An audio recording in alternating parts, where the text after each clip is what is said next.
Okay, we totally didn't discuss who would talk first since the format of this is different. I'm just gonna go because I am just some white dude who assumes that my opinion is that my words are needed. So hi, welcome to the stream. So we're back. We're doing the 50th anniversary, 50th episode. And thank you all for joining us. We are doing a Q&A and a giveaway. I'm going to pass it to Tammy because she's running this show for this last part, hour and a half, if I believe. With collaboration from Mr. Reed. So, Mr. Reed, take it away. What's our announcement? What's our surprise for everybody? We do have a big surprise for everybody. We have launched ourselves a merch store. So if you've been looking for some way to show off your fandom or anything like that, I will put the link here in chat. We have a number of t-shirts. We've got a bunch of other supplies. We've got a nice journal. Tammy, if you want to show that off. It's a Roll for Bull journal with our logo and everybody's little emojis here. For some they're on the very beautiful. back. Keeping track of all of your lore. If you want to enter the part of competition. All of your epic verses. All your epic verses. Nice. There we go. How many how many natural ones we have? Natural 20s. Roll for Bull here, and we've got the author's name here, Kalista. So this is Kalista's book, but she obviously wrote it in invisible ink. So you'll have to help contribute. Yay! That's the first piece we've got. So there's the merch store. The link has just showed up. Woo! Not the YouTube link for some reason. That wasn't working, but go check that out and you'll be able to see our what we have there for you. It's really cool stuff, y'all. Read. The credits were really long. I think Fatima missed restarting. We got to put in chat to refresh your page if you haven't seen it yet, because I think that some people missed that. Hold on, I hit something. But check it out. It's cool stuff. Oh, that's fantastic.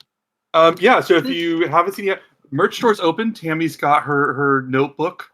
Read, I think. Yep. Yeah. We're going to have t-shirts coming to us in the next couple of days. It takes a little bit longer, apparently, to do the t-shirts than it does to do the journals, so that's just what it is. That tracks. Beautiful water bottle, wonderful little flip-flops. How would you like to have flip-flops with these guys on it? They're so cute, guys.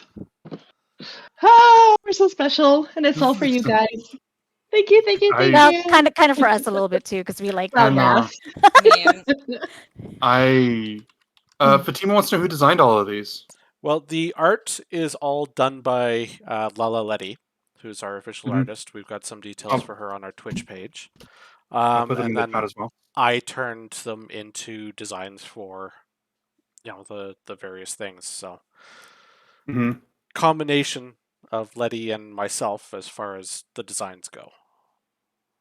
Thinking about it, this has been in the works for a while. Thank you, Reed, for putting all this together. Yeah, absolutely. The movers and the shakers of the stream, let me tell you. So what's next? Man, you Reed and Tammy, you guys prep me on like how you guys are going to be like running this part, and it's just hitting me that like I'm not running the stream now. So I'm just like, yeah, you sit down. Just ride the waves, Ben. Ride the waves. Answer the question. I'll wait till it's my initiative. Just go. I want that pet baby so bad. Okay, sorry. I just had to throw it out there. Absolutely, by all means. Jen, do you have something to throw out there? Usually you do. No. Pow. There she goes. There he goes. Sorry. So right now we've gathered 12 questions. We may get through them all. We may not. We've got extras. Feel free to throw in any questions in the chat. We are keeping an eye on that. So as soon as we see it, if there is a question there, we'll jump on that one next. And then we'll continue with the questions we have here. So we do have 3 giveaways that we're going to be doing. So I'm going to try and average it 4 questions, giveaway, 4 questions, giveaway, and so on. And when we are ready to do that, we are going to ask that you type in a keyword in the chat. Case doesn't matter. We will tell you the spelling of the word in question. So the spelling will matter. So make sure that you mark it when we tell you how to spell that specific word. And you'll be automatically entered into the draw to win prizes. I have nothing to do with this part of it, and I'm really hoping that all the keywords are like obscure characters for this campaign with hard to spell names.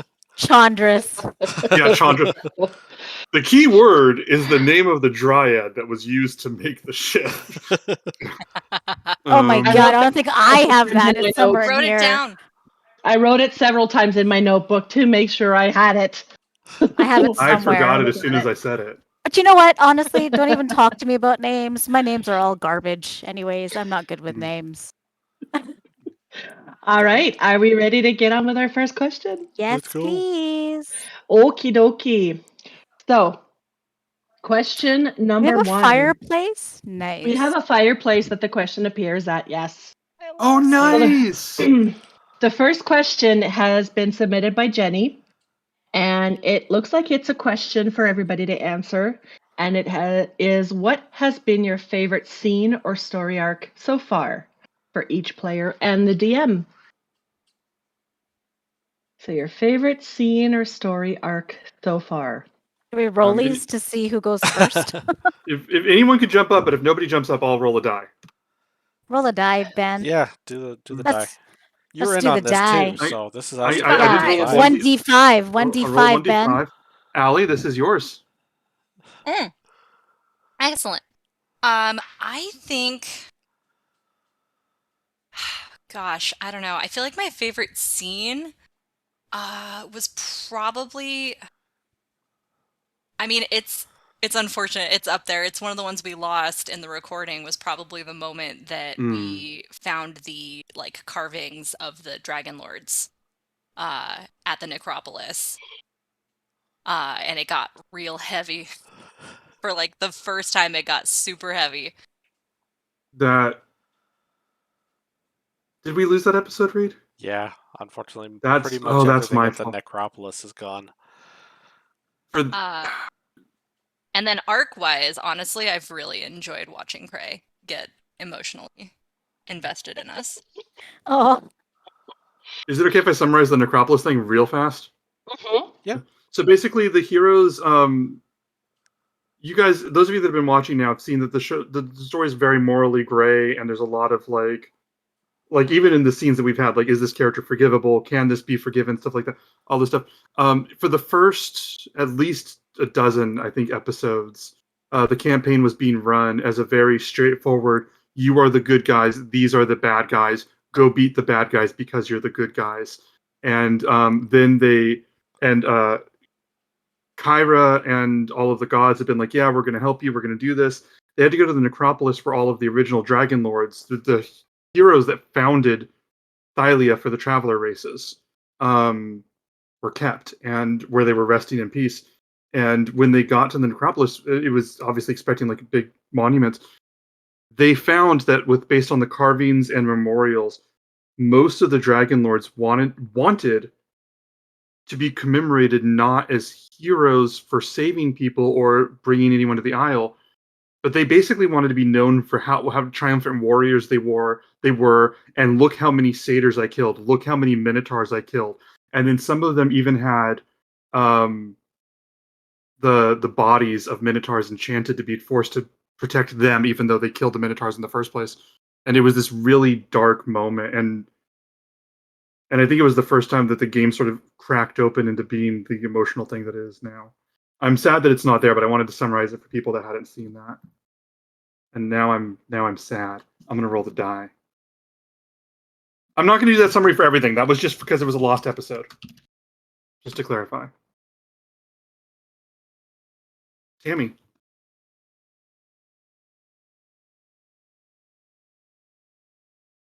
Okay.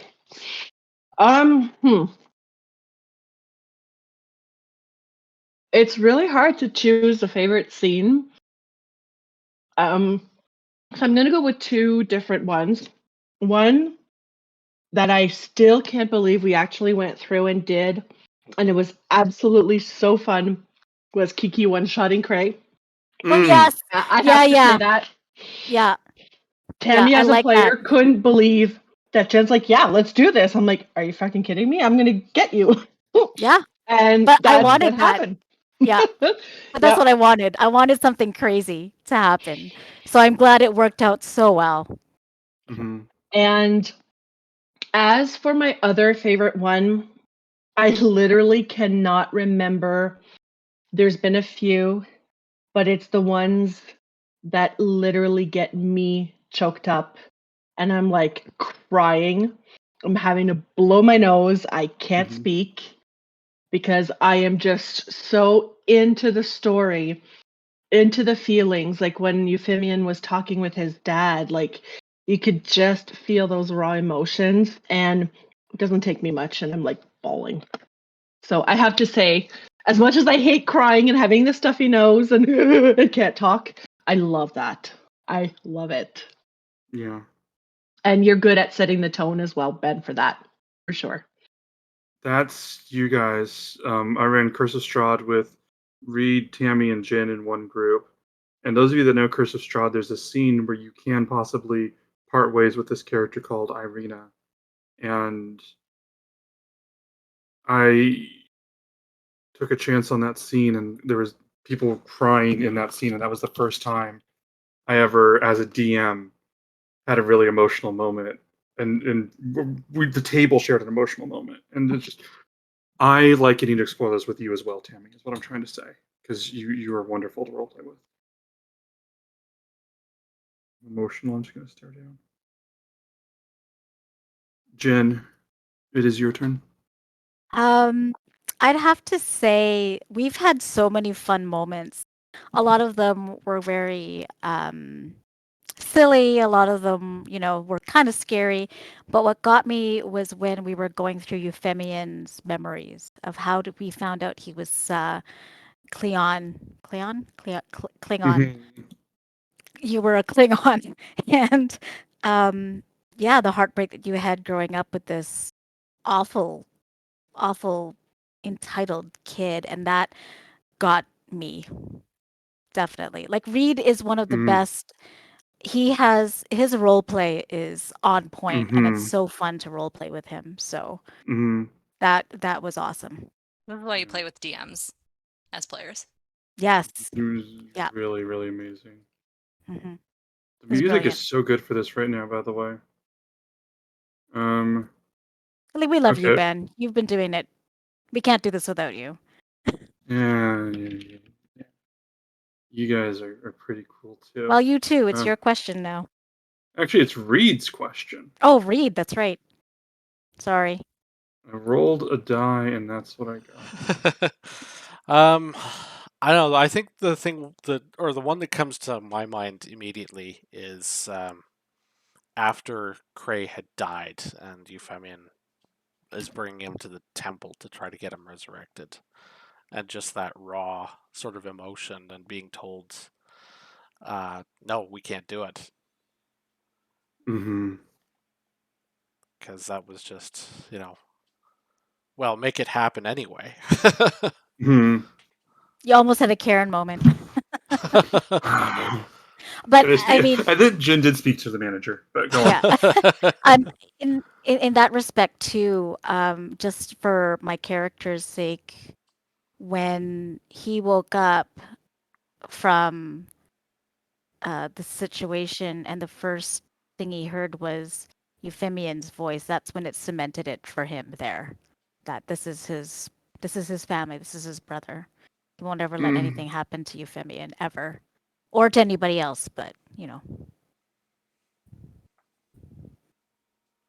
so that's what I Yeah. mean. Read, great role play. Oh my god.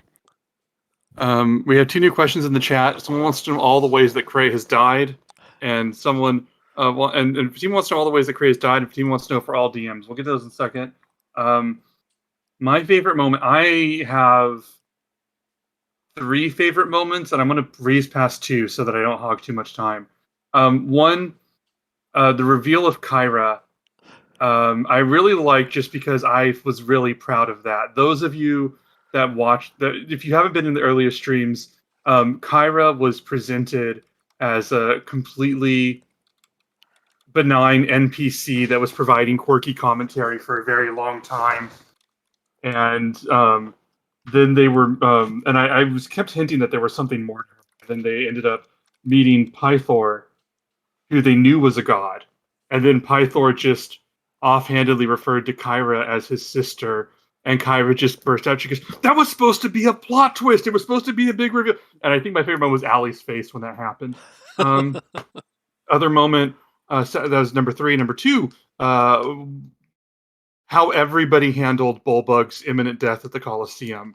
The way that everybody banded together to genuinely change fate, and I mean that in the most sincere sense, that I had the handlebars down on the roller coaster towards this being a really horrible episode, and everybody relentlessly made it something hopeful.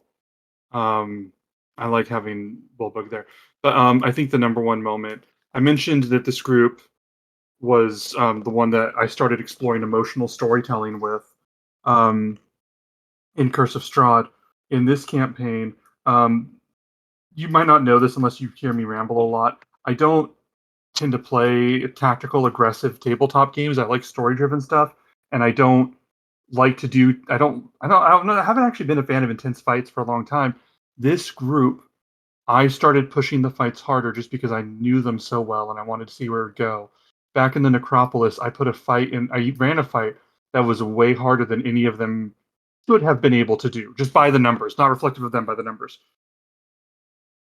And the amount of storytelling that came out of how much they all pushed themselves to make it work, and I'm just trying to cut it short, was incredible. And this group was the first time that I really understood how much combat and strategy can feed the narrative when you're running a system like Dungeons and Dragons. So that's why I've been able to do a lot more. So this group's helped me grow in a lot of ways.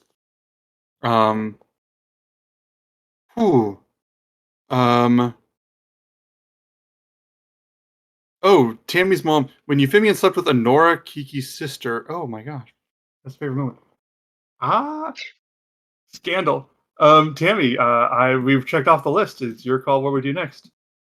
All right, let's go ahead and jump into some of these questions that are in the chat because I don't want to lose them. So the first one was that all the ways that Cray has died that Fatima asked. So, because I have them in the margin of all my notes. So, episode number 2. First death by the big boar on episode 2. Death number 2 is by me, one shot from Kiki. That was on episode 5. Really? Yep. Good Cray death number 3 was on episode 8 by the Minotaur. Right. Okay, that's 3. We're looking for 4. Cray dies again. Number 4 is literally what I wrote. That was during the Demetria battle. Oh shit! Yeah, the Dryad, right? Yeah, you guys should not have lifted up by it. Freaking weird. It did. I didn't specify. It just Cray goes down again and back up. Song of Perseverance. Death number 5 was on episode 18, zapped by Sidon's lightning. Yeah. Death number 6 was on episode 20. That was with the centaurs. That's right. Yep. No Oh, jokes. that's I don't right. even remember like half of these deaths now. I just The died so many Centaurs one was times. when they tried to take Kyra out, right? Yes. Yeah. Oh my gosh! I tried to kill Kyra. I did that. You guys were pissed. Oh yeah, we were so mad. Yep. So that was 6. Death number 7. Well, now we skipped into the game, so that's a while. Oh, it's been a while since since actually had a death. That's then, number I 7. guess. So we went from episode 20 for number 6 to episode 35. That was with getting the better. Cerberus attack. Crate dies number 7 and 8. So that was twice in that episode. Yeah, Oh, that was when we were all seeing flowers and all that shit. I think that was in the Forge, if I'm not mistaken. wow. Yeah. That is weird. And That is a lot. and for the other part of Fatima's questions, are all of you DMs? I'm the only one who has not DM'd, and I don't know if I ever will. That scares the crap out of me. I get anxiety when Reed just says, "Hey, I need to talk to you." So I don't know. I'd have to have a very strong burst of courage before I decide to DM something. But I kind of would like to, but I'm terrified of it.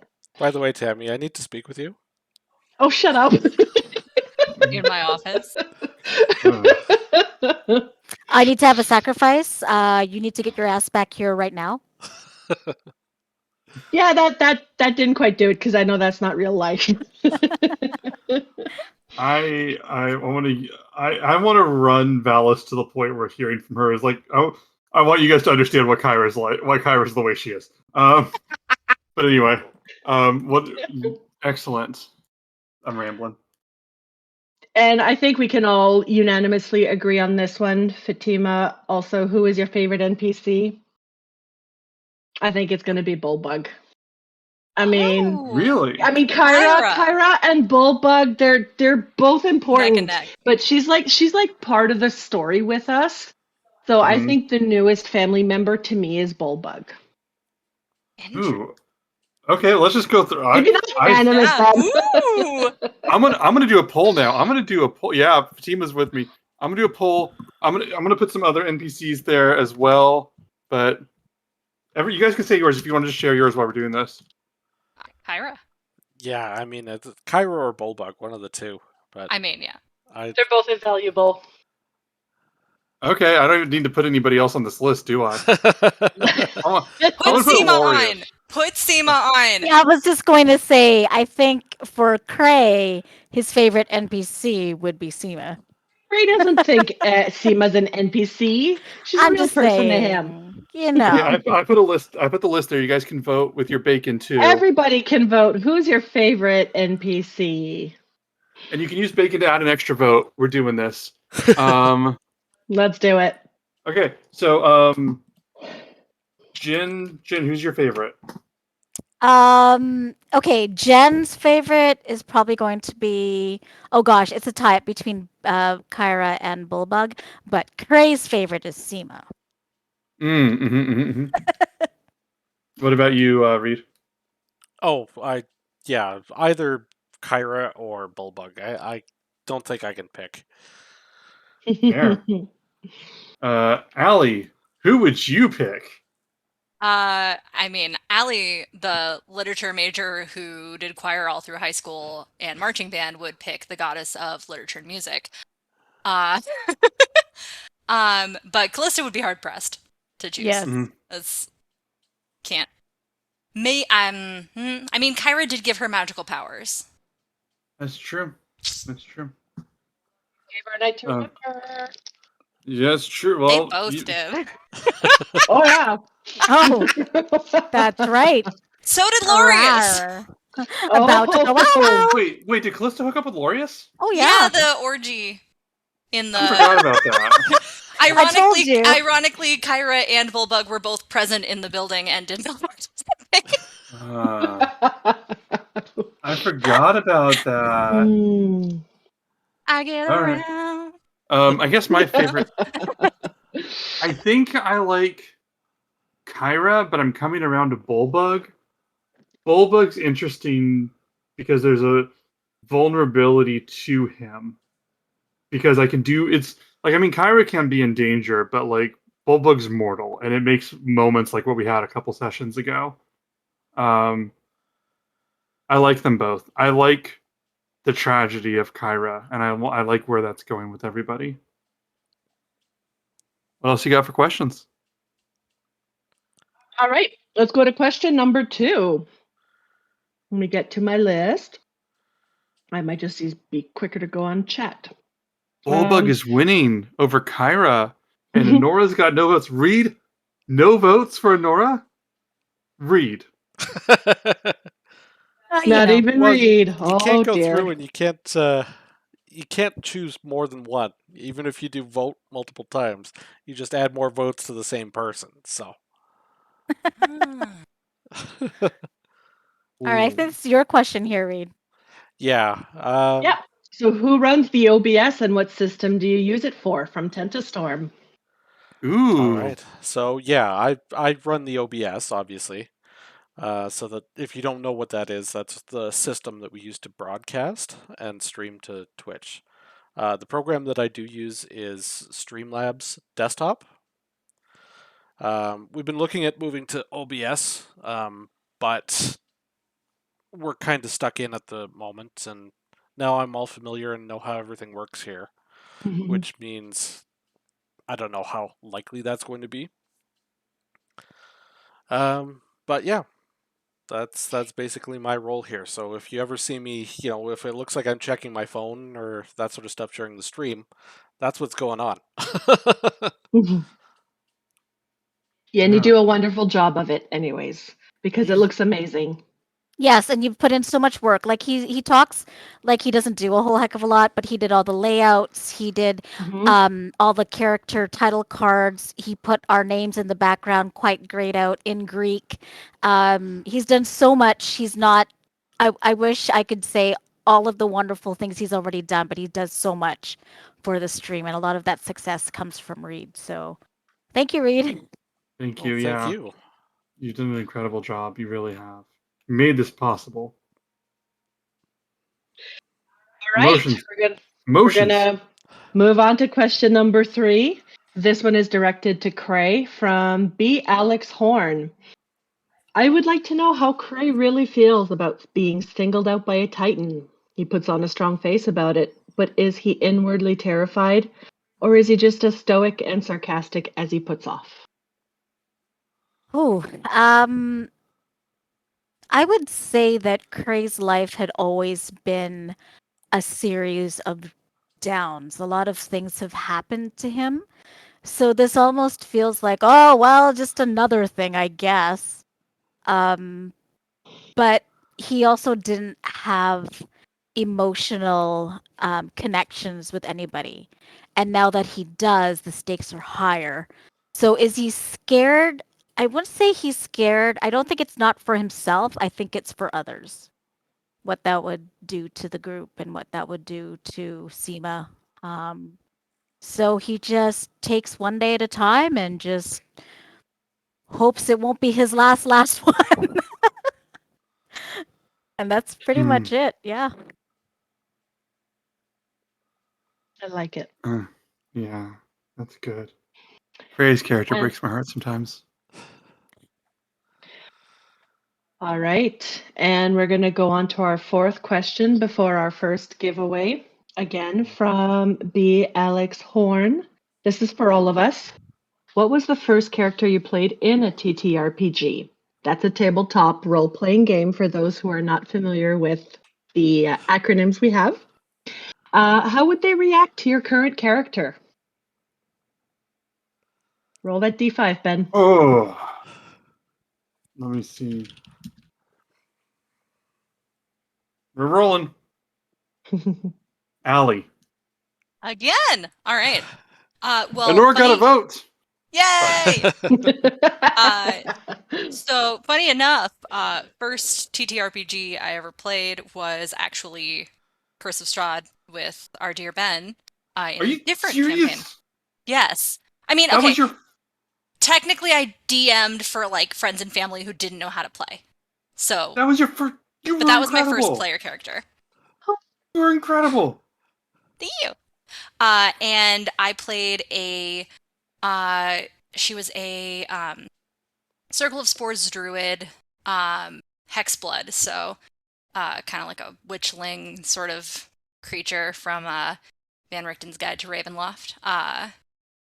And yeah, she was was very angry and very emotionally repressed, and would be absolutely thrown by a loop by Kalista. But given who she fell in love with in our game, I don't know how long that would last. Good Lord, you did an incredible job. I Thank get you. these incredible people right out the gate. This one's me. Okay. Rolled me. Fatima and I met in a Curse of Strahd group. Okay. So I have been role playing since high school. When I was a kid in elementary school, I would play video games. I have a really good memory when it comes to stuff that doesn't matter, like games and stuff. By that I mean like I forget how old I am. That's happened before, but like I can remember every detail of a video game I've ever played. So when I was a kid, I would play puzzle games and memorize every detail, like adventure games like Myst. And then at lunchtime at school, I would describe them to people, and they could play the game that way. So I've been DMing since I was a kid. My first player character I remember was I was in this game. I can't remember what it's called. It's called Iron Claw. It's something. It's like a furry game where you're like little animals in like a fantasy kingdom, and like you can be like a giraffe or a rhino or whatever. I was a squirrel, and I chose a squirrel archer, and I chose the name Marcian Tobey, which I picked out of nowhere. And he was an archer squirrel who was a sort of shifty, shitty con artist dude who actually saved everybody by shooting an arrow, but he shot the arrow with his eyes closed, did not think that he was the one who saved everyone, but insisted on stealing credit for it anyway. So he was actually the hero, but also believed that he was the fraud that stole the heroics from somebody else. And then I kept the name Marcian Tobey for everything. That was my first player character. I don't think I've told that story before. Read. Oh boy, this one's going to be fun because my first character would have been a 3rd edition D&D Elf Ranger Nerd. named Timlin Iceblade, who was every bit as edgy and terrible as you would imagine a teenage ranger would have, Mm-hmm. or a teenager playing an edgy loner ranger would be. I can't imagine what he'd react with you, Fabian. Just absolute disgust, I would imagine. Fantastic. Even that our is- audience can't tell between Kyra and Bullbug. Kyra and Bulbug tied. Bree put in 600 channel points for this. This is wonderful. We still don't have. That is great. The world may never know. I did not say what I thought of my most recent character. Marcian Tobey. I'm going to say Strahd because that's who I play the most. Marcian Tobey would look at Strahd and think, I could take him. Yes. This little Jen. squirrel with his eyes closed with a This little squirrel with the bow and arrow. That was me. Yeah, Jen, I mean, oh gosh, the first time I played was probably way back during university. We played 3.5 D&D. I think I was a high elf, something or other. It was a long time ago. I can't exactly remember. college. But she was quite regal and defined or dignified. I think she would absolutely look at Cray and think, what disgusting ruffian is upon me. And I think that would be her absolute reaction to Cray. And Cray would just look at her and be like, snob. So yeah, I think that would basically be what my two characters would, how they would react to each other. That's fantastic. I think that's everybody. Nope. No, Nope. one Tammy. person left. Sorry, Oh, one Tammy, because you person asked the left. question, I assumed you had gone. I'm so sorry. Nope. Please, do your thing. My first character was with being DM'd by Reed, probably like 5, maybe almost 6 years ago now.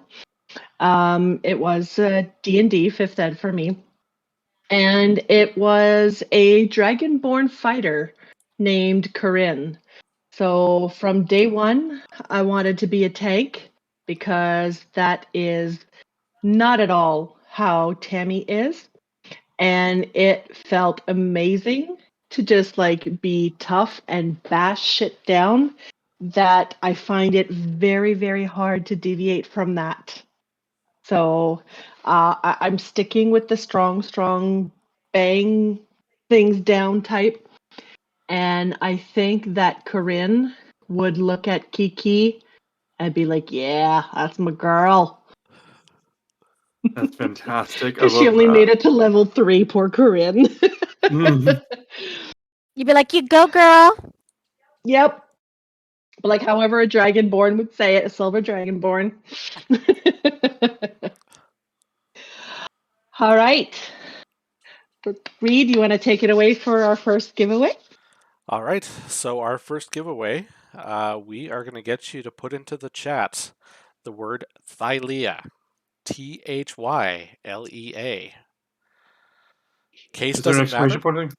so nope, no exclamation point. Just put the word in chat, and then after everybody goes through, I'll give it a couple of minutes to make sure that you have your chance. There we go. Everybody type in Thylia. Tammy's mom got it perfect. Yeah, spelling bee enthusiast in me was very disappointed you didn't repeat it again. While we're giving them a chance, do you want to do another question? Yeah, might as well. Absolutely. Woo! All right. Where is my sheet? So question number 5 is for Ben from Ali. What does preparation for a session usually involve for you? 1 second. Yes, Fatima. That's a great question, Ooh, Ali. Great question. So this is my embarrassing secret. I gave this advice to someone recently. I think there's a big thing. There's a lot of thought with DMing that like, oh, you should read the whole book and have notes on everything. I don't read the whole book, and what I do is I read enough that I could improvise through the next session, and also things that might come up later. Like I generally have an idea. Like the Pegasus thing I planned a while ago because I needed to know that, and then like I needed to know like the general outline of the 60 days and stuff. I have not read all of the islands. I don't know what they all contain. I study up on when I know where you guys are going. Like you've mentioned what 3 or 4 islands you want to see. I'm reading up on those, and that's about it. And sometimes I do a trick. If I don't know what is going to happen, I read up the day of, or sometimes I read on the break. Um, I'm I have I don't know. I read what I need to the session before or the day before the day of, and I don't take a lot of notes. Is the crazy part. My memory is really bizarrely good when it comes to games, most of the time. So I keep it all in my head. I've only made a couple mistakes with continuity in that regard. To be honest, I did ask Tammy the names of the characters I introduced 2 sessions ago. So sometimes it messes up. Sometimes my system messes up, but I prepare enough to make it appear that I have prepared. That's the illusion. People think you need to read the whole book. You just need to convince the players that you know what you're doing and say it with confidence. God, if Oh, that the isn't just giveaways. advice in general. Mm-hmm. The giveaway's over. Do you guys want to announce the winner? Yeah, Tammy, you might as well do that. Let them know It what they looks won. like Nightbree _4007 has won our first giveaway. And that giveaway is going to be a beautiful set of 3 different buttons, graciously donated by our very own Fatima Noel, that is in the Twitch chat as well. We have some buttons I believe here. Ben has the buttons. So we've got Don't Go Bacon My Heart, Mm-hmm. and then a close-up of bacon, and I believe it's like a dice set. Yeah, Dice. a You got dice. Yes, So we excellent. get a set of 3 buttons. So we can certainly get in touch with you, or if you want to message one of us in our Discord chat or in Discord chat, we'll make sure to get your information and get that sent off to you. So congratulations! Our first winner. Congratulations.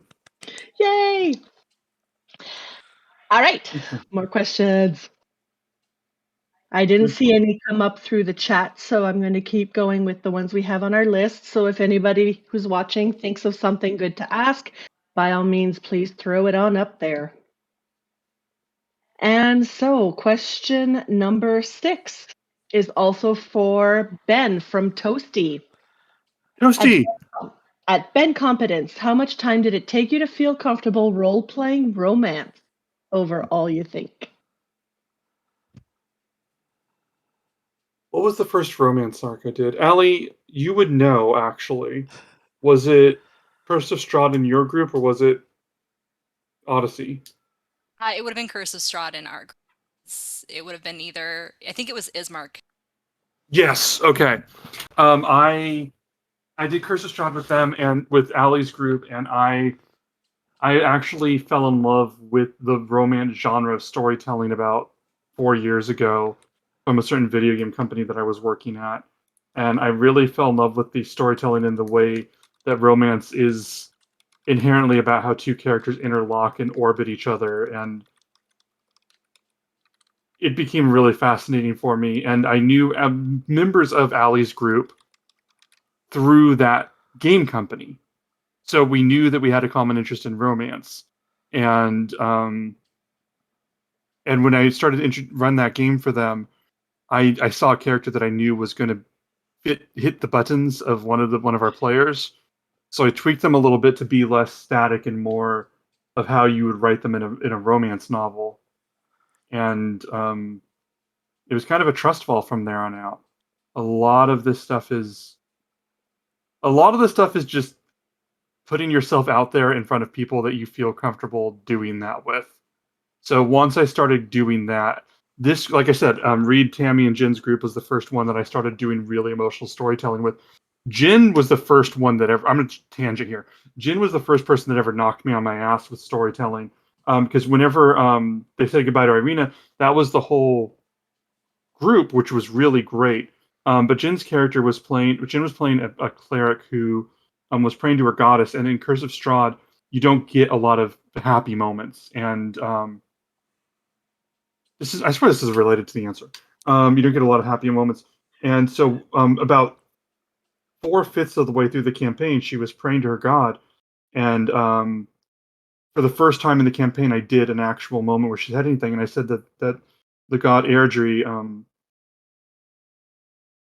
whispers to you and said, "Are you doing good?" And I just wanted to throw her this curveball of hearing her god for the only time in the campaign. And Jin just started softly crying and said, "I'm trying. I'm doing my best."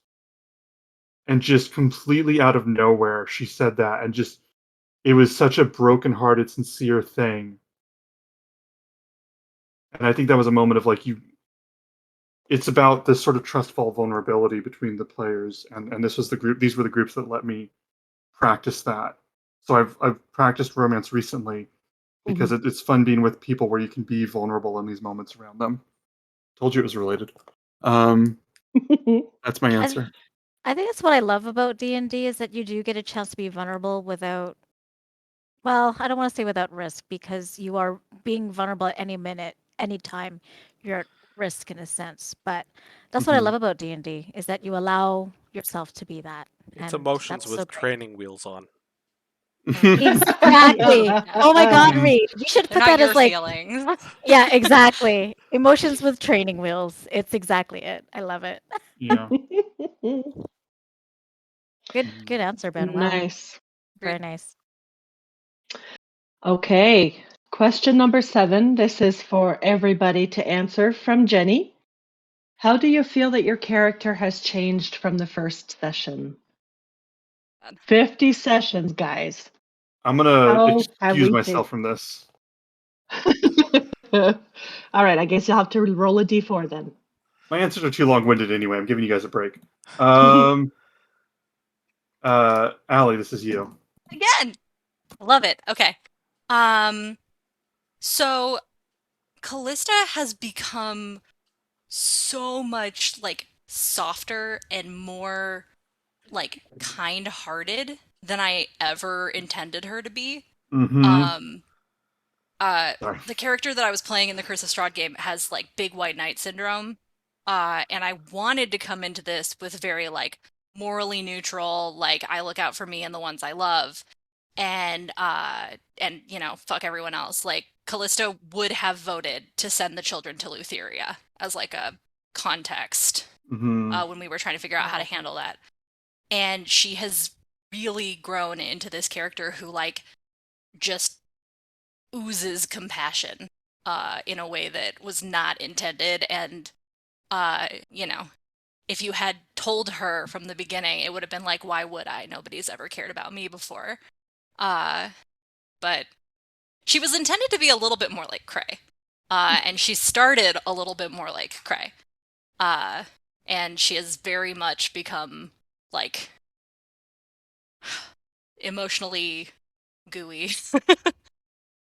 Kalista and Also, Cray are the two heart of the party. relationships. Early on, she said, I don't actually do relationships. Mm-hmm. I And remember now she that. has two. Sorry to talk over No. I'm saying Kalista and Craven are both like the heart of the party and on completely opposite sides of the spectrum. Yeah, let me see. I love this. Rolling. Jen. Oh gosh. I mean, what has not changed for Cray? I think kind of on point to where Callista was talking about, or probably Ali was talking about Callista on how she became this, she was morally ambiguous, neutral person. That's where Cray is. So where Cal started is where Cray was, because Cray did not give a shit about anybody or anything. He didn't want to get involved.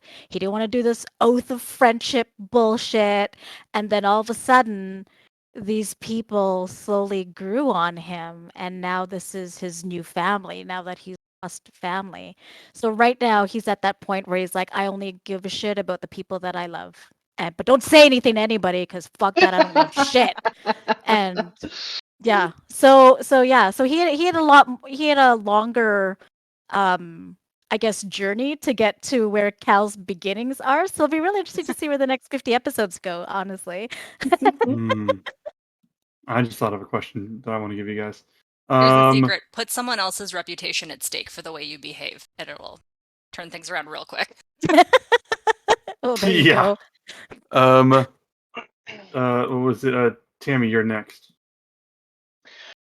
So Kiki came in as the tough girl, having kind of lived the military life, taking orders. So she kind of came in with that same mindset. But now there's the oracle, there's the prophecy. It's not necessarily an order, but I mean it's still a goal. But now she has comrades, she has equals that she can actually talk things out with. Like, do we want to do this? Like, it's no longer an order. She has a choice. And this is absolutely new to her. So a lot of the times she'll sit back and not pipe up because she's been doing that for over 100 years in the military, taking orders. Like it's a hard habit to break, but she's more open to not waiting for a direct order and starting to kind of make her own choices, but with her friends as well.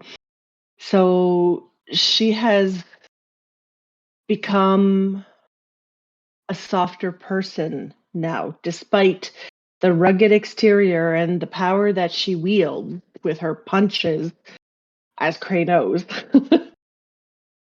Her heart is softening now. And that was unexpected even to me. So, quick and question. she's loving this. What, after having that bar fight with you and Euphemian, is that where you kind of started getting a little bit like that? Is that where Kiki was like, damn? Well, there was a little bit more to it, to having her mindset change from someone in her backstory that there's going to be a question a little bit later that I'll be able to kind of go into a little more details about. But there was a little nugget of something, that a little seed that had already been planted, and then there's just some sort of attachment with Euphemian that it reminds her a little bit of that little seedling, but then with seeing Kalista and even seeing Cray grow as well, it's like, I want to be part of that too. But yet, like, her tough facade still comes up. Like when we found out that Cray's aunt was the Lady of Coins, Kiki was quite pissed at Cray for not having told us. But then I'm like thinking back on, well, Euphemian's story, we found out what Cleon did. And Kalista, there's things in her past maybe she doesn't exactly know. We don't know everything. We don't know everything of Prey's past either. There's Kyra, this goddess, and she's got like this stain on her as well that's following her. So, but it's like, these people are not bad people.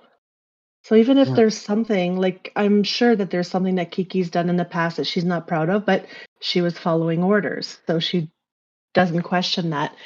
But now she's like, we're not all bad. We're wonderful people, and there's change, there's growth that can happen, and I think it can happen with her too.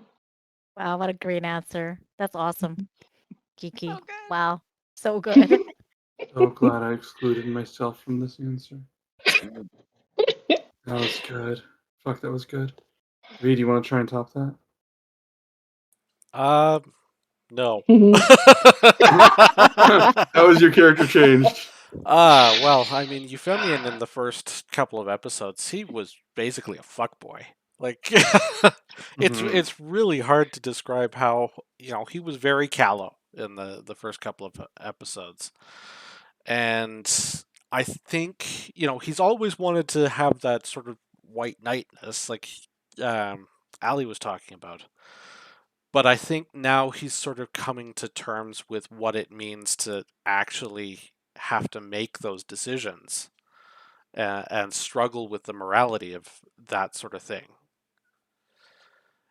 And I think that in a way that's sort of bringing him to terms with what he's done in the past as well. Because, some of the situations that we've had so far, there have been no good choices. Sometimes you have to do a bad thing in order to do what's right. And I think that's something that he never really would have gotten in the first place, and that's something that is sort of developing. He's becoming a lot more of a good person than just a storybook good person. Tammy's mom, I agree. Euphemian has become more humanized emotionally. Yeah. Oh, what a great, yeah, totally. I love that. All right.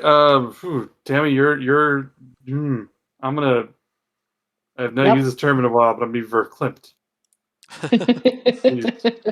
Please proceed. All right. Question number 8. This is for Ali from Luhatawa. I'm sorry, am I pronouncing that right, Jen? Yeah, Luha Atawa. Luhatawa. I'll tell you what that means later, but yeah. Okay. So what are Kallista's hopes and dreams about her family? I think Kalista is still in this place where for so long she had completely, like, there was a time in her life where it was everything to her, and then she kind of gave up on it. And she just didn't have any hopes or dreams about them. She just kind of let it go.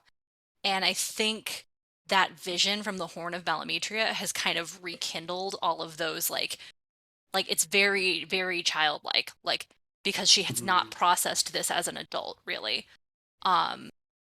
So she is kind of back in that place of like, no, they're alive. Like, there's no questioning at this point. Like, she is completely convinced that they're out there and they're alive and that she can find them and that they'll know who she is and it'll be a beautiful storybook ending that, you know, it'll be a perfect reunion.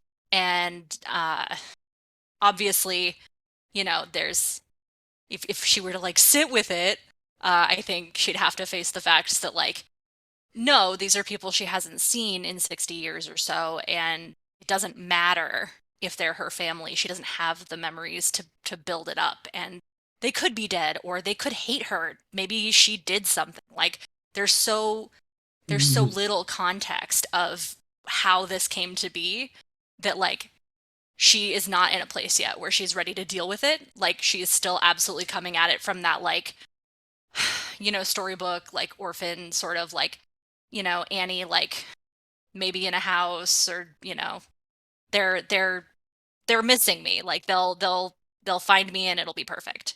Finding You know? Dory too. Yeah, exactly. Like very, very much like, we just need to be reunited. They're out there. Right. And they love me.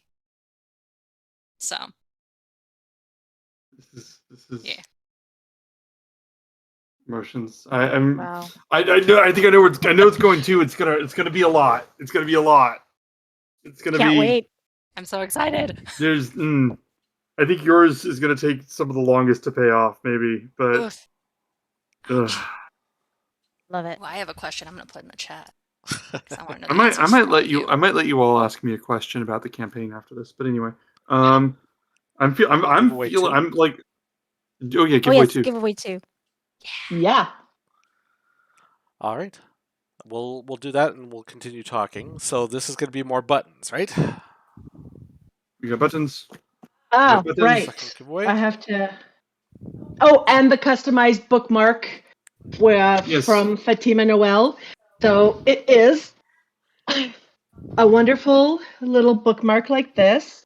So there is limited space on what she can have written here, but you can actually get in contact with her and let her know what it is that you want spelled out, written out, drawn out. Maybe she might want to add little tiny pictures.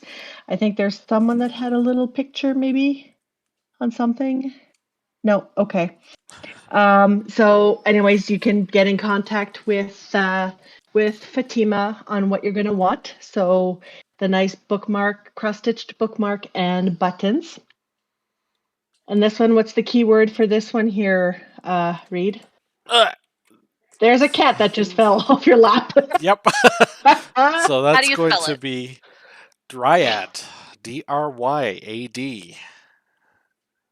I was kidding before. again. I didn't know the words. Yeah, you got to do the spelling thing. Dryad. Can you please use it in a sentence? No. Tammy's mom nailed it. Thank you. I'm sitting like here to buy paralyzed, now. remembering that if I type it out in the chat, I'm entering the contest. Nope, you're not allowed. It automatically Yeah. excludes you. Oh, it does? Button. Good. Yeah. Soft. Okay, then I'll type it in here. Reed, can you plug in Fatima's Etsy store on here? Fatima did say that you can contact her through the Etsy store Okay. to let her know what it is that you would want. She'll give you the limitations, how many characters or size. She can work all of that with you. And we're going to have Fatima's Etsy store linked in the chat here for you to refer to as well. Yay. Got. I love how you Vanna Whited your bookmark there, Callie. I'll get that I love sent it. through, but unfortunately at the moment I have a cat on top of my Keyboard. well, everything, quite frankly. Yeah, cats have a tendency to do that. Yeah. Oh, Summarize cat God. ownership in one sentence. Yeah. I have a cat on my everything. All right. So as we're waiting for those entries with the keyword dryad, we are going to go ahead and move on to our next question, which was number 9. So this one is for Euphemian, and it was submitted by myself. And my question for Euphemian is, before everything with Euphemian happened, what would have been Cleon's dreams or aspirations before he decided to take his life? Literally and figuratively. For that, I mean, Cleon would have been just get out of there in any way, shape, or form when it comes down to that. I think he would have liked to have, a regular family life with, normal family, 3 meals a day, dinner in front of the television at home. But ultimately, just getting somewhere better and getting away from the island, I think, was always the biggest thing on Cleon's mind at the time. Mhm. So, Did he have any idea what he would have wanted to do with his life once he got away? I mean, I think it would have been what any young boy would have been. So, soldier, gladiator, a lot of sort of maybe ideas. I don't think wizard would have been likely, just on the fact that, that's the kind of thing you need money to get into. Hmm. So looks like Tammy's mom won that giveaway. Yay! Oh, wonderful. Yay! You get to get another cross stitch, and it's not by me this time. So you get to get what you want. Congratulations. Oh, awesome. Yay! Yay, Tammy's mom. Oh, that feels weird for me to say. Yay, mom! I love this. All right. Awesome. Well, we already have your information on where that's going to go to. That's fair. So I'll communicate with you, and I'll communicate with Fatima on your behalf. That might be easier for you. Okay. Allie, you said you had a question you wanted to ask somebody? I just kind of was wondering, I know we kind of touched on what everyone's favorite moment in this game was and what everyone's first TTRPG character experience was. But what is your favorite TTRPG moment that you've ever had? From anything? What is your Yeah. big moment that just really has Oh, I was resonated hoping with you? something like this would come up because I wanted to talk about it. Yeah, I Well, want to hear Cool. about it. you should go first then. Okay. Yeah. I'm gonna. Well, Mine's gonna warp and think about it. if I do, I need a prop that doesn't have cat hair on it. So here is my Curse of Strahd character. Yeah. He is a Warforged.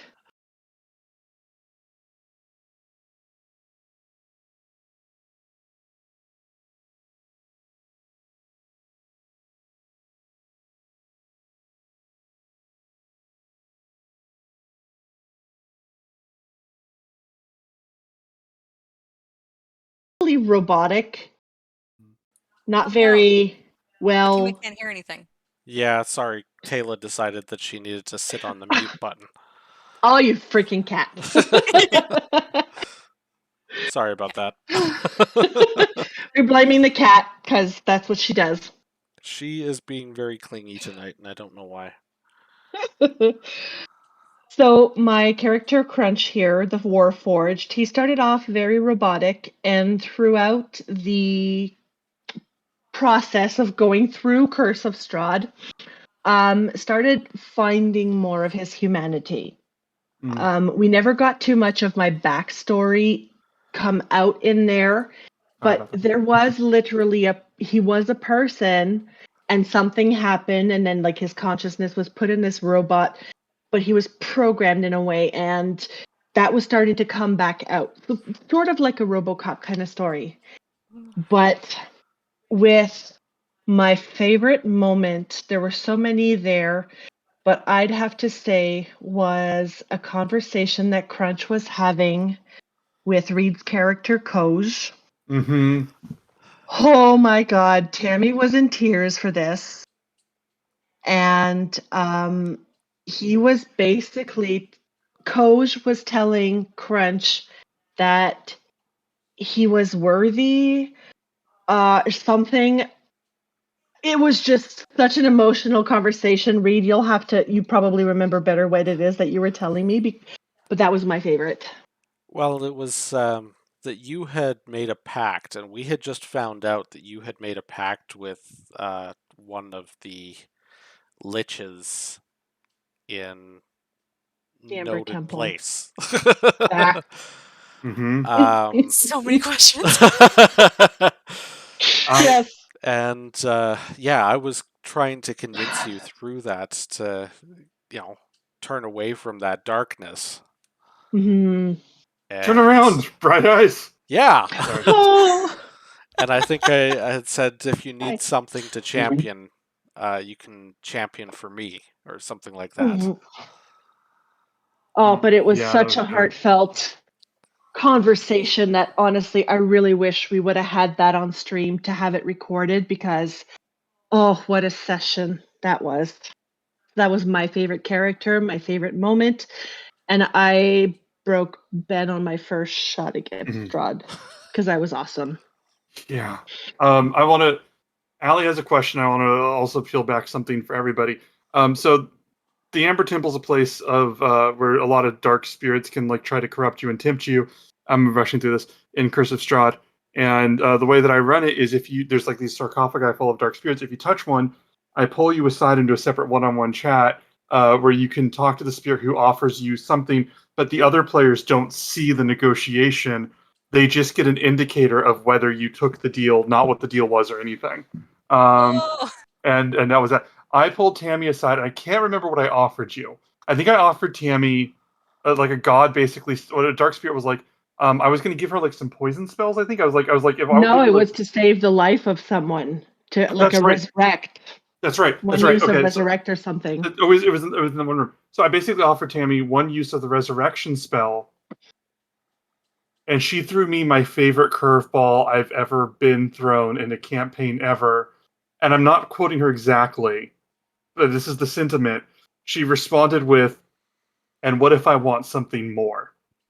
And I did not see it coming, but I Oh. was like, okay, let's go with that.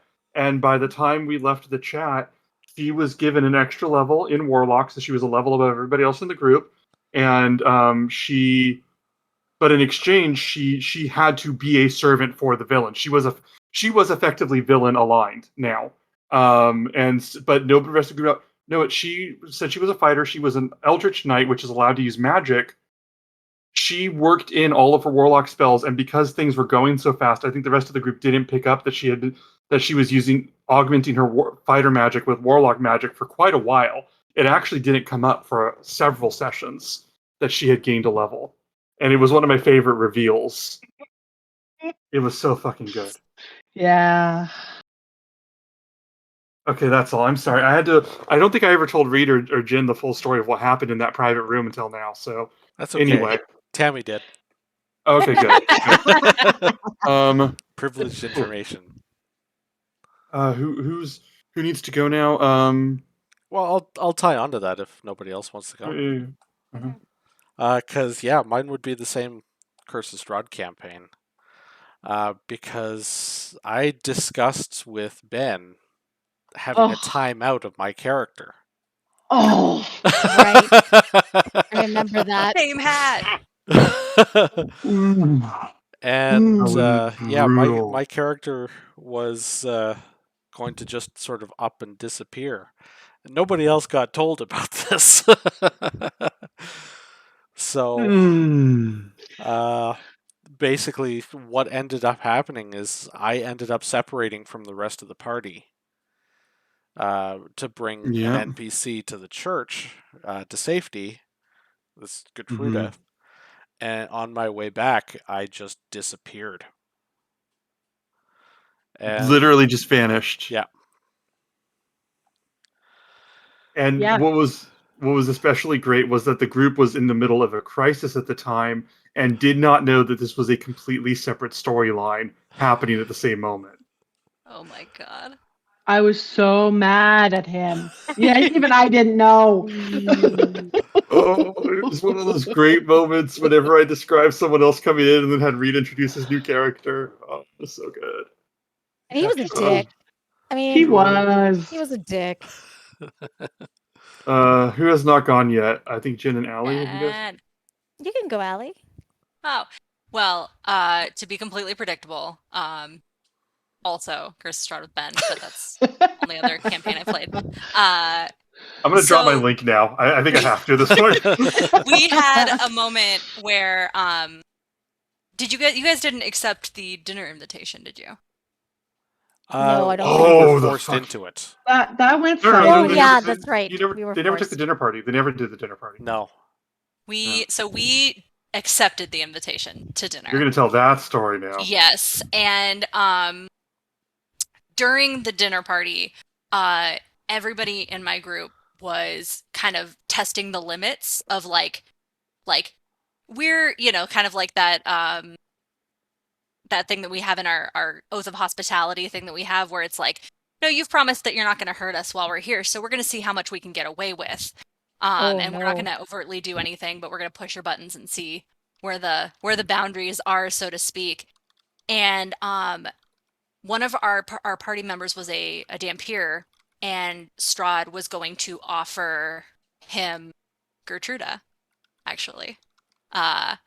And when I think he said no, and then she went to bite her, and I and the ASMR in our group interceded. And as punishment for that, Strahd brought the whole party into a cathedral and basically threatened to burn Vallaki if we didn't tell her in our campaign where Irina was. And ultimately we didn't, because none of us knew. One of our party members had secretly put her somewhere else. None of us actually knew where she was. And so then Strahd sent everyone back in except for me and the ASMR in our group. And Okay, yes, you're telling this. You're telling this. Yeah. Okay. And Ben didn't tell me this was going to happen, and I was such an emotional wreck, I didn't even notice that Strahd instantly killed my character. Just no death saves, nothing, just instant death. Well, you were like level 4, and I cast Blight Yeah. on you, so it was just it was done. Sucked the entire It was life done. out of me. And basically for like being a disappointment because I kneeled to her instead of like staying with the party and trying to like kind of push Mhm. back. Described the whole thing of Strahd just taking me down. I'm sitting there just like weeping openly. I didn't even think to say anything. I told the Asimar, I said, no, because I picked you because you didn't kneel, but I killed you. I killed that character to prove a point to the Asimar. Mhm. So I told the Asimar, she has enough time left for you to apologize for being the reason this is happening. And Yep. then instantly. Sorry, continue. No, it was good. And then sent the ASMR back into the dinner party afterward. And she walks in, and Ben just describes her seeing me sitting at the table, having a conversation with everyone else like nothing had happened. And that was how we found out that Strahd had modified her memory. Yeah. So, like, I didn't know. I thought my character was completely dead. Mhm. And it was, like, the most emotionally, like, shocked I've ever been. And then he was like, "Oh, here's your character back." And I was like, Yeah. "What?" Yeah. Because my favorite thing whenever she went back into the room, when the Asimar went back in the room, modified memory lets you rewrite how someone remembers the last 60 seconds or something like that.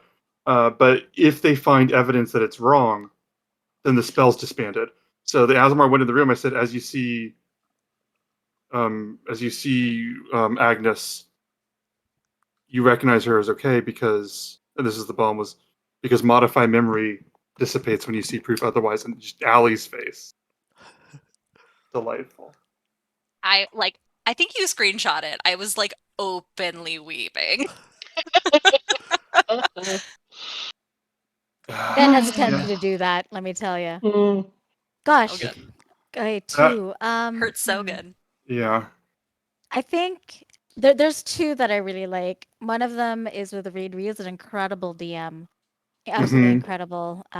He lets his players shine, and my favorite, we were running his own homebrew, and it was Agnorelia is her name. She was an archer, ranger, and she was badass, and I loved her. But I think my favorite character to play so far was Tyrina in Callie's one shot because she's such an airhead, and I loved it. Oh, I love good. playing that Mhm. absolute airhead. I loved it. It was so fun. That's fantastic. What about when I think it was in Reed's campaign that you wanted to hide the boat and you suggested to put it Oh my literally on the other god. side of the dock? Ugh. Okay. All right, y'all. Do you ever like? Sorry. Okay, listen. It's happened before. If you park at a building and then all of a sudden you park on the other side, you always go to the wrong side to go find your car. So I figured it's the same thing, just on a dock. Where no other boats are, just a wooden dock going out. The boat is here. You literally put it on this side. We all just looked at her like, what the hell? Hey, listen, people would And run then out we there and be pissed like, "Oh my ourselves. god." Like there would be that moment of confusion that I hope would have given us like a second or two extra time because people would be That's confused. remarkable. It's like when you take a room and you move everything 2 inches to the left and you're like, "Oh my god, everything is weird." It's like that. Nice. That was what I was going Uh-huh. for. Yeah. Uh-huh. Love it. Davkri was amazing as well in Curse of Yes. Strahd. My Mhm. cleric was great, but She yeah, I was. think I just enjoyed playing an airhead. Yeah, that's fair. You It's do fun. it well. It's fun. It is Highly fun. recommend.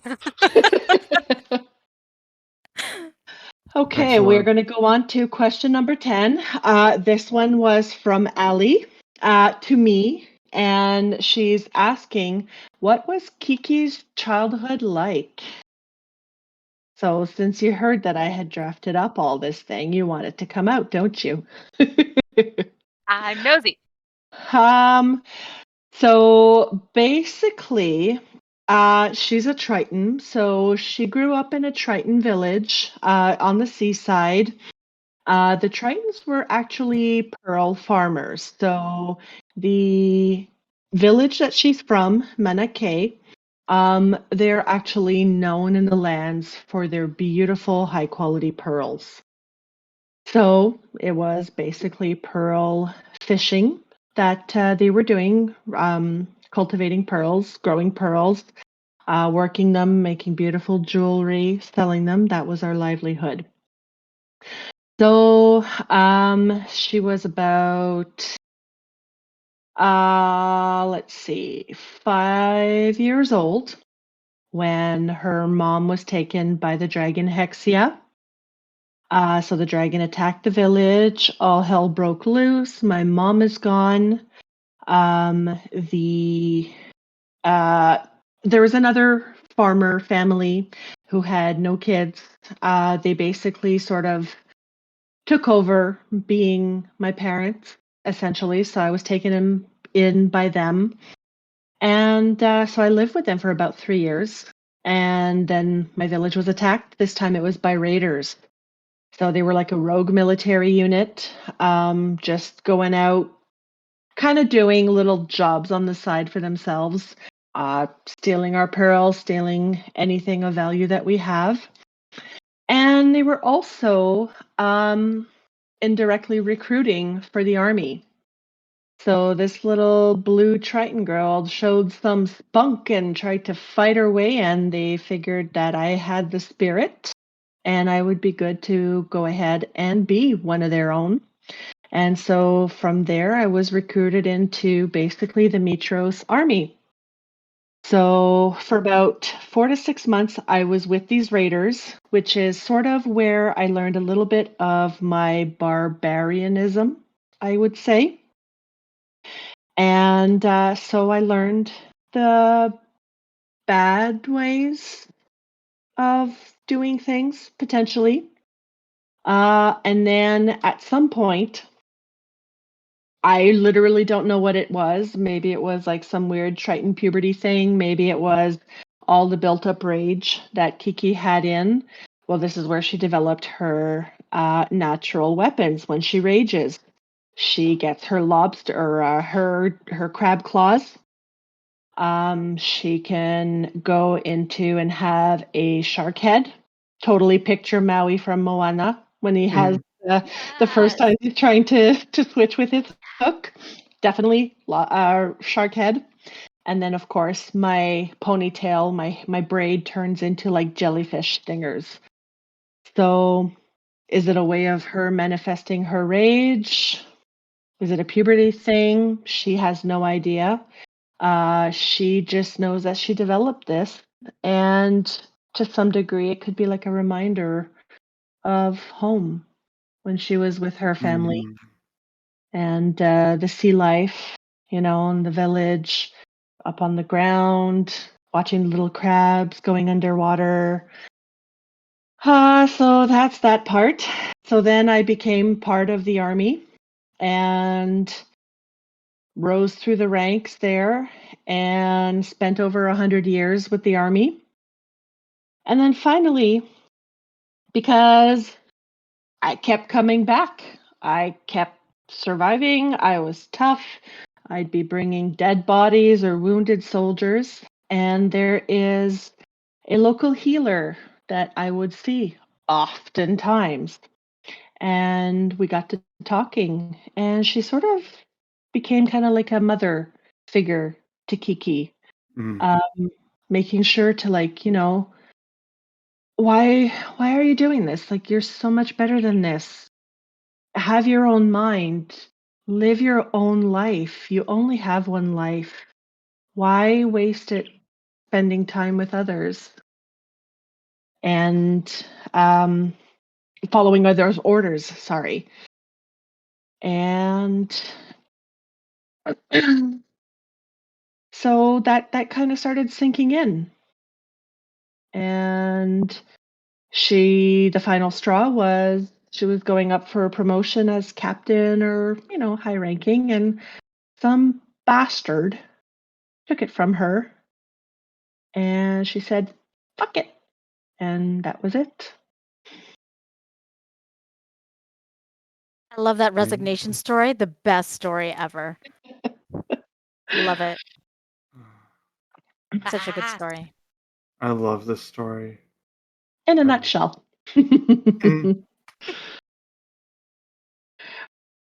No, I didn't mean to say I have so much life to live, why spend it with others? No, why follow other people's orders? I misspoke. Nope, it's canon now. No! Too late. And your cold heart has denied you the Pegasus to boot. Since we're a little over, do you want to start the third giveaway, or do you want to do that in a little bit, or?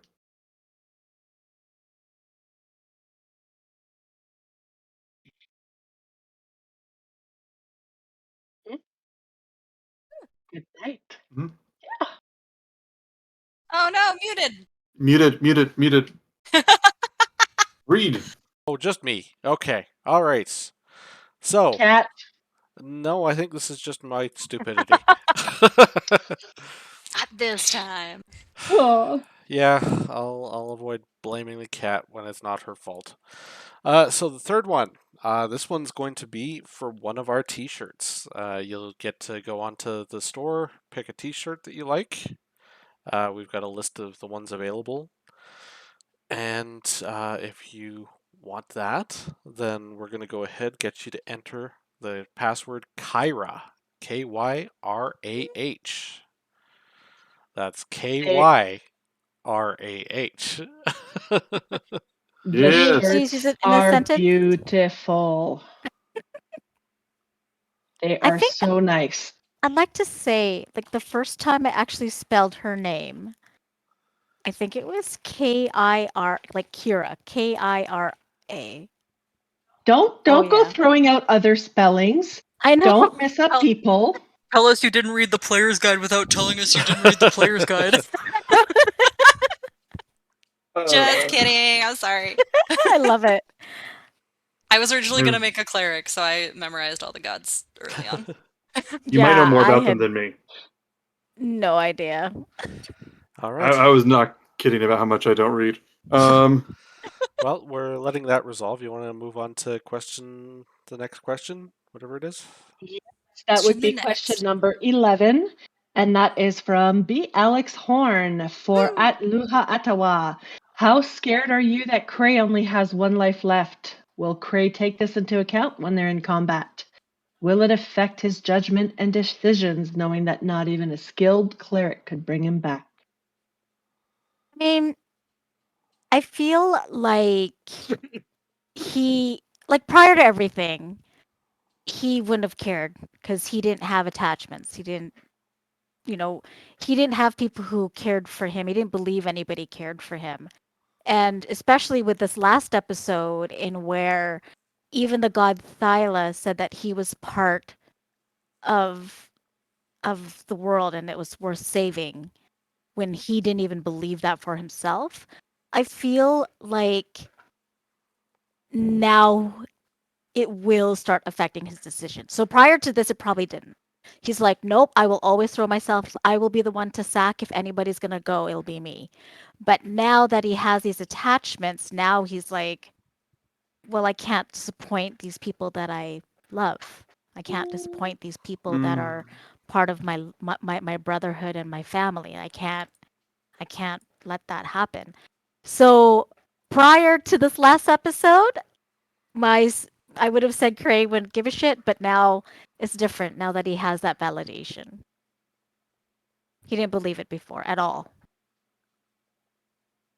So yeah, that hit hard for Cray. Thanks, Ben. Just I'm emotions. Please continue. I want to comment, but I also want to let these moments stand. Well, that was it for that question. So if you want to jump in and say something. Yeah, that's I like those moments when there could just be something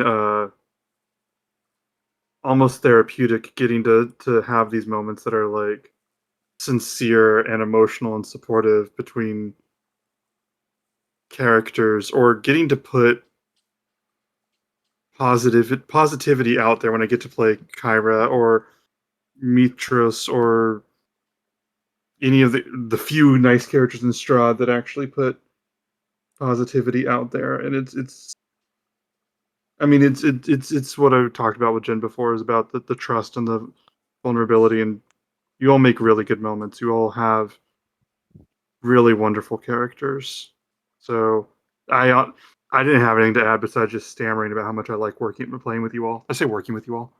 If I could add a little something, I know that during that fight when Cray died, I think whatever third time in the Colosseum, I guess the fight with the Cerberus, I knew that I don't know why, I don't know how it was, but I just knew that there was something else, that it wasn't just character over, give me your sheet. There was something there, and I think that was part of that trust of just being like, okay, you got the story.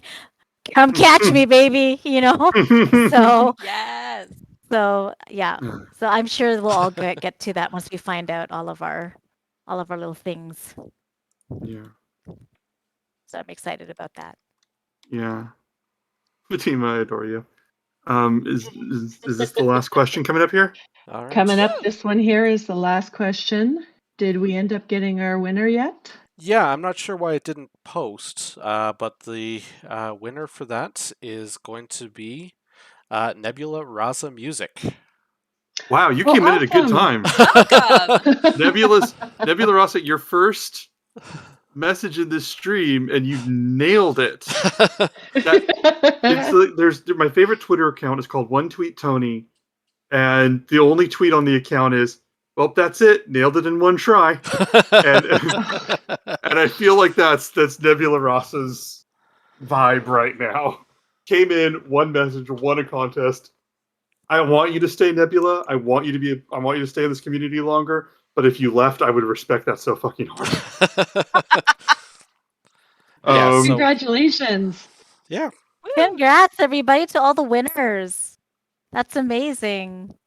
All right, so we're going to move on to our last question, and it is it's for everybody to answer, and it comes from Theo Minute, and it is, what's your favorite moment for everyone else's character?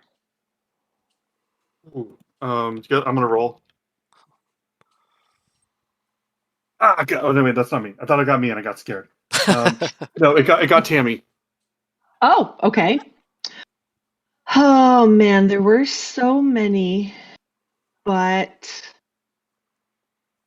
I love those movies and those stories that make me cry and make me feel emotions.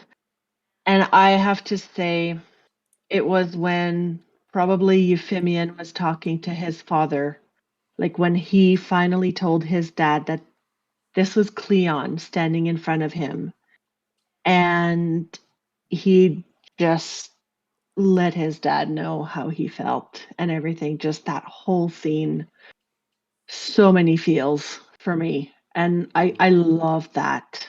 I really loved that. Yeah, that's good.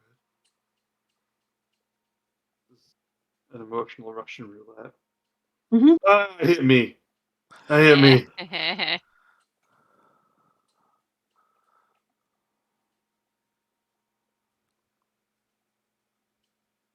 I've worked with Allie in 2 different campaigns, and the thing that I know about her is that she will not relent in caring about or watching out for her teammates. And it is unbreakable. And there are moments in this campaign that I have made to devastate. Finding out that Kyra is associated with what would be mildly described as war crimes was a gut punch. Um,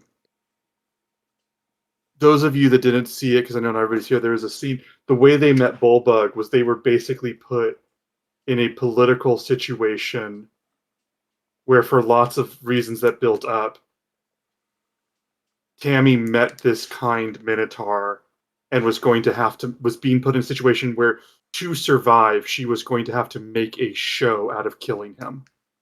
And I genuinely was sure that I had locked it in, that either things were about to get a whole lot worse for the group, or I was going to stain their hearts with this. No Pegasus if you did that, by the way. And everybody racked their brains trying to do that. And everybody did different things. They all had great moments. Tammy had great moments. Everybody had great moments. But Allie had this harp that could change the weather, and she just put her full bardic ass into shutting down the scenario in this way that I think was. I mean, I've had a lot of dramatic moments and reveals and emotional moments, and I think that even though everybody was working together on that, I think Kallista's play to stop that from happening was, in my visualization, the most cinematic moment in this campaign so far. And that was my answer, my favorite moment for one of the people. I'm gonna roll a die and move on. Allie. Yay! Okay. Gosh, there have been so many good ones. The one that like popped into my head, well, Well, now a funny one followed that one. So, Hmm. now I'm thinking about the panty heist. Yes. The thing that popped into my head was I think Jen brought it up earlier, the Leon Veal. That moment of like entering that dreamscape with the two statues of Cleon and Euphemion and just having it all drop on us in the middle of like what was basically giant fight, like kind of trying to pull the rug out from under you emotionally while we were also in combat, was just like I wasn't prepared for it, and it was so delightful to watch the two of you execute that. Like it was so well done. It was phenomenal. I loved it so much. So that's the one that popped in my head. But there have been like, oh god, there've been So many, yeah. so many. That leaves 2 people. Jen. Well, following Callista's, the first thing that popped into my head was when Euphemion was going to take Cray out to like talk to girls and he bounced. That was so good. That was so good. But you know what actually really got me was Cal when she was talking with absolute venom on how she was going to make Archelander pay for what he did to Kyra. It just brought chills to me just thinking about like how vicious Cal's revenge could be. Like for her absolute loyalty to those that she absolutely loves, and it shapes Cray, I think, and it shapes me also as a player. Like, wow, that's like some incredible loyalty, and I think that was just so phenomenal. Like her absolute, like what Ben said when this random minotaur, she saves his life. She saves the life of the Gigan on the shore of the Isle of like yonder. Like she is, yeah, she's just an enigma and it's wonderful and I love it. So Callista, you play or Ali, you play her so well. I love it. I think that there's a saying about the anger of a good man that some people use, and I think that's Callista. Like we've seen a lot of you furious and everything. Seen you see Kiki Kiana furious, you know you're about to be in the hospital if you're lucky, but like you don't know what's coming if Callista's mad. It's kind of the thing. I think that leaves Reed. Yeah. I have a hard time picking. I think the one that sort of comes out on top though is Cray with Valis in the not quite afterlife. So Just, getting a chance to see another side of that character, well, both characters really, where there's less pretense and less questioning, I guess. I think it's the first time Valis has been 100% straight with us. And none of us were even there. So but yeah, so Sorry, I love Valis. Please continue. Please continue. but yeah, so I think that's that one really stands out for me. Another one that sort of comes to my mind is also the Necropolis, where Kalista first had to come to terms with the fact that Kyra is not all that great, maybe. Yeah, that was heartbreaking to see for sure. I'm not gonna lie, when Cray talked to Valis, it felt like somebody like meeting the Queen. It's like, yeah, we're besties now, but we're not really because absolutely not. Do you know what I mean? yeah, it's like when you Yeah, meet a celebrity one time and you're like, oh yeah, no, they're my best friend now. So yeah, Mhm. yeah, and absolutely not. Like Valis is still like, no, where's my sacrifice? I said it before. Valis playing like a heroic That's- version of Tammy One from Parks and Rec. I talked to Tammy, and I think that we hit the end of the questions. I had an idea that I won't bounce off her if she gave me her approval. I'm just inebriated with emotions right now. I'm gonna let you. I'm gonna roll dice. Let's see. Read. Doing a thing. It's Reed. Then that's Tammy. And then that's Jen and Allie. Okay. I'm gonna let you all ask me one question each about the world of Thylia, and I'm gonna give you a limited answer. It could be one word, cryptic, depending on how big of a thing it is. My answer will be more elusive, but I promise it'll be something. Okay. And it could be about the future, the past, character canon, whatever. Well, now I have to think about this. This is gonna be. You want me to come back to you? Yeah, maybe. Okay, If raise a hand anybody if someone has one. If anyone has a question, you can raise a hand. else- All right. I will let if someone has the chat wants to suggest a question. Oh boy. Oh, I've got one Okay. based on this episode. Mhm. So the dragon that I have, or Mhm. will potentially, ostensibly have. Please don't drop it. Uh, I'm so scared. I'm so scared you're going to put me in a situation where I have to describe that egg breaking. I am terrified. No. Go is on. that without using the whammy jammy time spells that Kyra and Valis and all of them have been very, very opposed to Mhm. using? Is there any path at this point that would lead to an adult dragon, or something that I'm likely to be able to ride?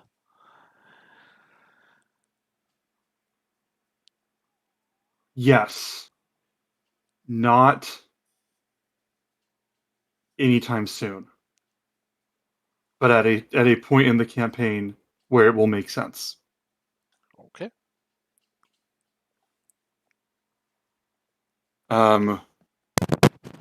Someone said, is Kallista's Bullbug's first girlfriend? Bullbug has had several girlfriends and a very small number of boyfriends. And I think that Bullbug probably hasn't been in a relationship in a long time. Because he doesn't really think that way until this happened. I've described it offline. I don't know if I've described it in person. Bullbug's relationship to Kalista is sort of seen through this lens of he literally truly thought he was going to die at the Colosseum. So this is some seize the day carpe diem stuff of if this awesome lady wants to date me, I am not fucking saying no. So it's a very, I don't mean this cynically because I think that they absolutely have what it takes to make it go the distance. But Bullbug right now is very much in the honeymoon. Everything you do is perfect because we just started dating phase, and also you're chosen by the gods and saved my life. I mean, what more do you So need? yeah, so I think their relationship will temper Nowhere out to go but up. eventually.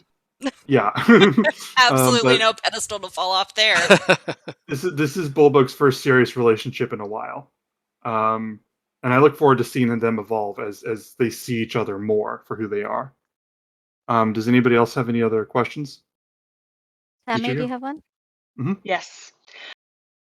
I am wondering if there is anywhere that I might be able to find the answer to this. I know where to find Hexia, the dragon who stole my mother. Mm-hmm. But is there a way that I can find out where my mother is? Did the dragon grab her, drop her somewhere? Did she bring her to her island? Did she escape? Is there a way that I can find this out? You can absolutely get closure on this much sooner than you think. Well, thank you, Mr. Lawyer Ben Competence. No. I mean, you will find the answer you're looking for. Okay. I'm not. Yes, you will find an answer. One of the things that you listed, like Okay. you will have answers and closure on this Okay. sooner than you think. Okay. I'm okay with that. Next up was Jin. I guess my question was a bit two-pronged. Because I think, now I could be wrong, I thought Hexia was also the dragon that my auntie was dealing with, right? Yes. And also, I wonder whether or not Cal's family had something to do with a bunch of Maenads? Was it the Maenads or Units. whatever? Yeah. So I'm like, Mhm. I feel like we're all closely entwined. Are we gonna find this all in one island? You and Kallista's stories have similarities and overlaps. There is a definite point where your guys' stories intersect, but they actually are unrelated events. They are not the same event. There's a situation where they will intersect, but that is not their design, if that makes sense. Okay. So we just can't just like, 2 for 1, buy 2, get the last one free.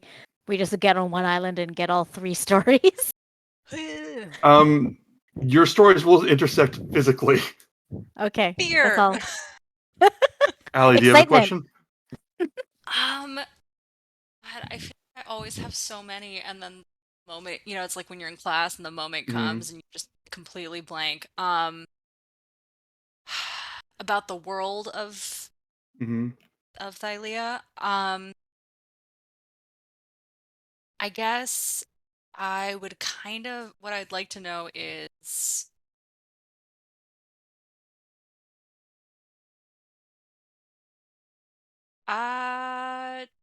so many hang on, I definitely have questions written down. I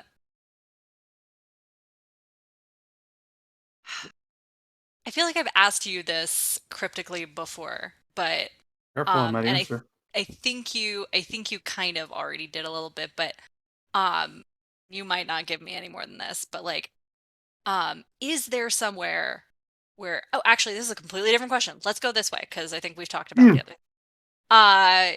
Is there somewhere where we can actually find significant detail on the Dragonlords' history, who they are, where they came from, etc.? Like, I feel like I keep asking, like, places we go or like looking for things, but I'm not great at researching.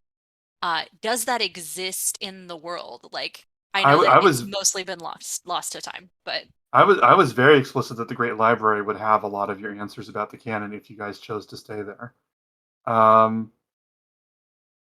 There is, you know what?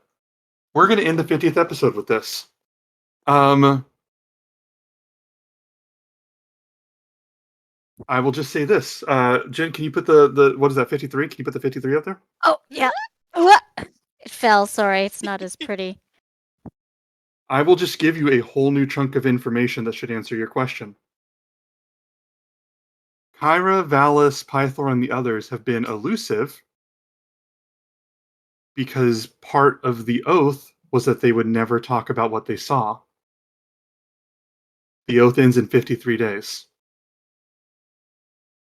Regardless of what you guys do, the game all of the gods that have been denying you information are going to be available to speak freely in 53 days.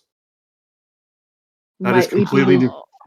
Might we be lucky and find something in those 10 books that I got from the library before Euphemian sends them off? That we I'm can gonna roll read on the boat? I'm gonna roll a 1d100 right now. Thanks, Alex. I didn't realize I was muted. She asked if they could find anything in the books. I'm gonna roll a 1d100 right now. If it rolls 10 or fewer, it'll be in one of those books. Actually, hold on. I'm gonna say 200 because there's a big thing. Oh 1d my. 200.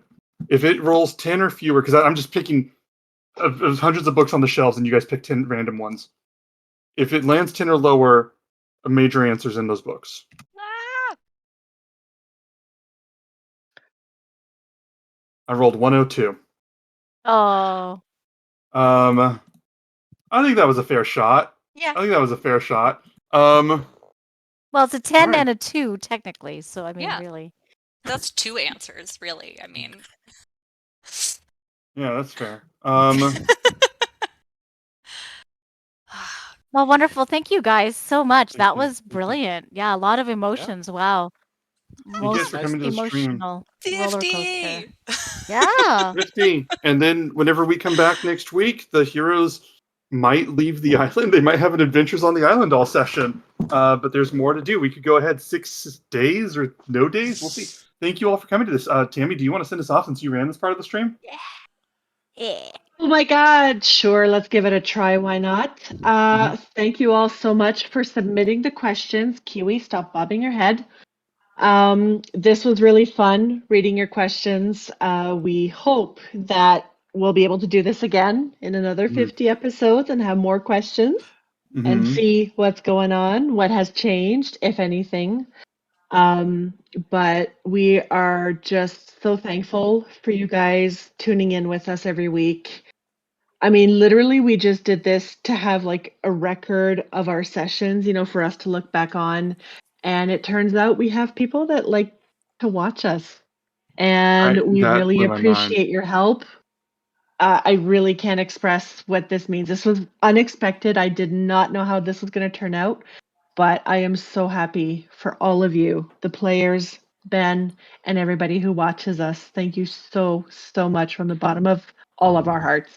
Thank you. Absolutely. Guys, Thank you guys are all brilliant and I love it. And this is my happy place on Mondays. So thank you so Yes, much. we look forward to this because, quite honestly, if we have a miserable day, this is what we look forward to, and it just changes our whole mindset. Like Yep. So thank you guys, audience, everybody. Yeah. Absolutely. Ah, Yeah, this is Alex. just Yeah. brilliant. Yes, all of you guys are amazing. Thank you so much. Thank you. As we have all of our fur babies everywhere. Yeah. Yes. I mean, So back to she wanted to get into the stream, so yeah, we're gonna make her do that.